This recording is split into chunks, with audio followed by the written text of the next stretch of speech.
নমস্কার বন্ধুরা, আমার দুষ্টু মিষ্টি মুহূর্ত চ্যানেলে সবাইকে স্বাগত। গত আগের ভিডিওতে আমি তোমাদের সঙ্গে শেয়ার করেছিলাম আমরা 3 দিনের জন্য মায়াপুর ভ্রমণে এসেছি। সেই 3 দিনের মধ্যে প্রথম দিনের ভিডিও আমি তোমাদের সঙ্গে আগেই শেয়ার করেছি। আজ ছিল দ্বিতীয় দিন, আর দ্বিতীয় দিনের ভিডিওগুলো আমি তোমাদের সঙ্গে এখন শেয়ার করব।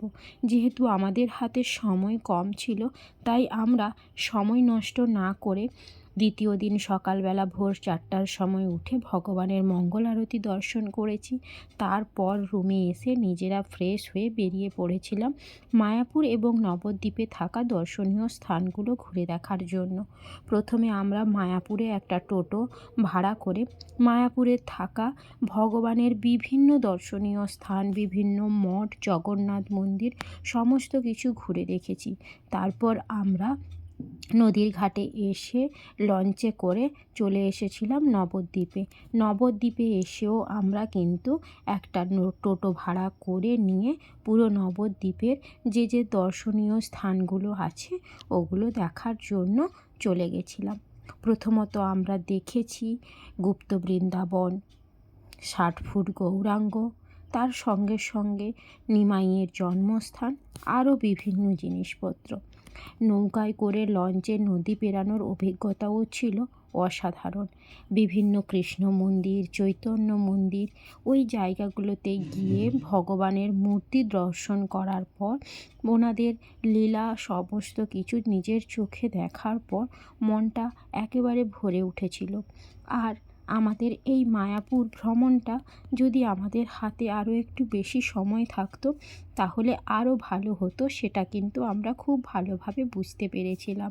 তাই আমরা মনে মনে সিদ্ধান্ত করেই নিয়েছিলাম পরের বার যখন মায়াপুর আসব আমরা হাতে বেশ কিছুদিন সময় নিয়ে আসব। তাহলে আমরা এই জায়গাগুলো বা ভগবানের কাছে সময় কাটানোর আরও একটু বেশি করে আমরা সময় পাব। যাই হোক, কথা বলতে বলতে আমার ছোট্ট ভিডিও ক্লিপিংগুলোর মাধ্যমে তোমাদের কাছে এই জিনিসগুলো তুলে ধরার চেষ্টা করলাম।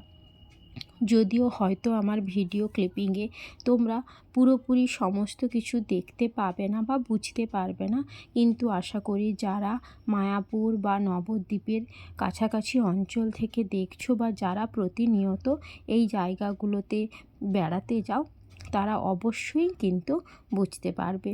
আমরা সোনার গৌরাঙ্গ দেখার জন্য লাইন দিয়ে দাঁড়িয়েছিলাম। তার সঙ্গে সঙ্গে এই যে মাছেরা কত সুন্দরভাবে ঘোরাফেরা করছিল স্বাধীনভাবে, সেটাও খুব ভালো লাগছিল। আর এই পার্কটার মধ্যে খুব সুন্দর কৃষ্ণের লীলাগুলো বর্ণনা করা ছিল, যেটা খুবই ভালো লাগছিল। আর এই নিচে ছিল গুপ্ত বৃন্দাবন, যেটা আমরা দর্শন করার জন্য গেছিলাম। এখানে থাকা বিভিন্ন মূর্তিগুলো প্রভুর বিভিন্ন লীলার কথা আমাদের স্মরণ করাচ্ছিল।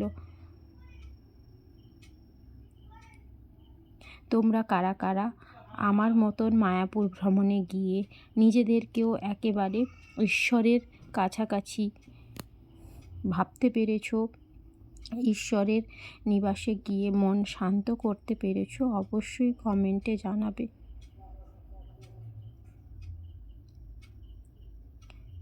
কত সুন্দর সুন্দর লীলা, এখানে ভগবানের লীলাগুলো সুন্দরভাবে ফুটিয়ে তোলা হয়েছিল। এখানে তারই কিছু ছবি ভিডিও তোমাদের আমি দেখালাম।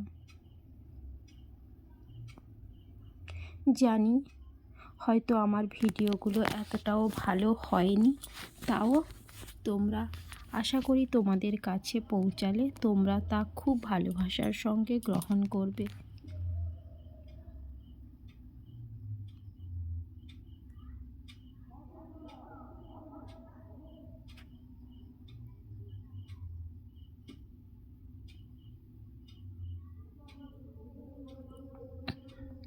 আর একটু আগে আমি এই জায়গাটার কথা বলছিলাম, এইখানে রাধারানীর সঙ্গে প্রভুর লীলার, রাসলীলার বিভিন্ন ছবি তুলে ধরা হয়েছে।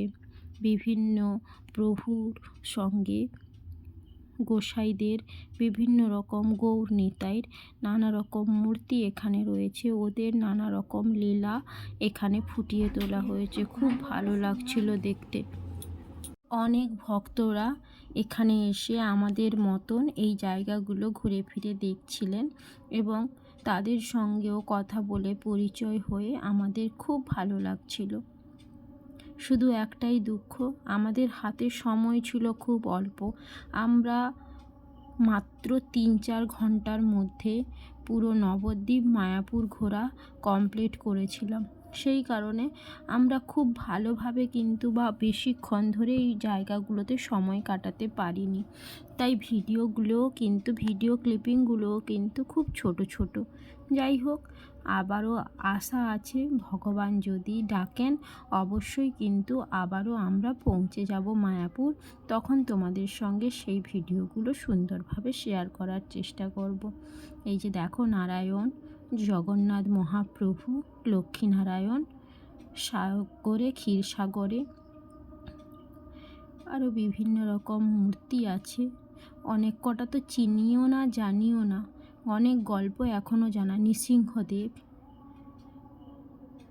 তারপর কিন্তু আমরা বাইরে বেরিয়ে এসেছিলাম এবং বাইরে বেরিয়ে আসার পর আমরা 60 ফুট গৌরাঙ্গর মূর্তি কিন্তু প্রথমে দর্শন করেছি, কিন্তু ছবি তুলতে পারিনি। পরে ছবিটা তুলতে পেরেছি।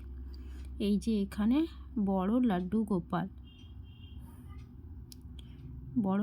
গোপাল সঙ্গে নৃসিংহদেবের ছবি, আর এদিকে ছিল রাধা মাধব অষ্টসখীর সঙ্গে। এখানে ছিল 5 গোসাই।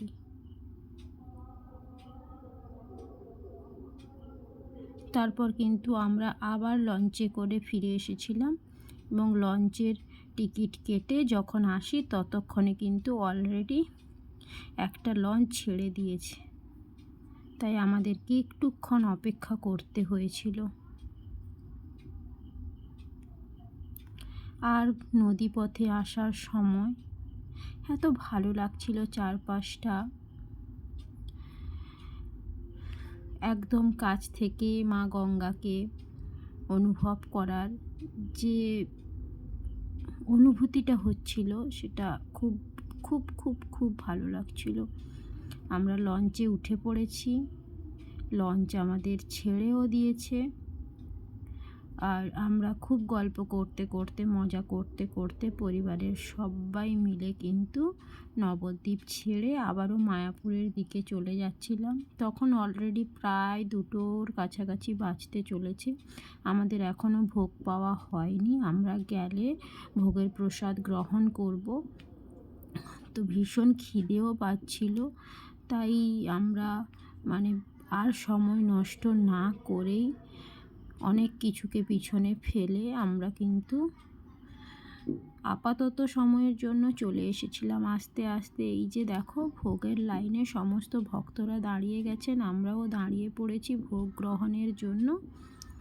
তারপর ভোগ গ্রহণ করে তারপর কিন্তু আমরা রুমে চলে গেছিলাম আবারও ফ্রেশ হওয়ার জন্য।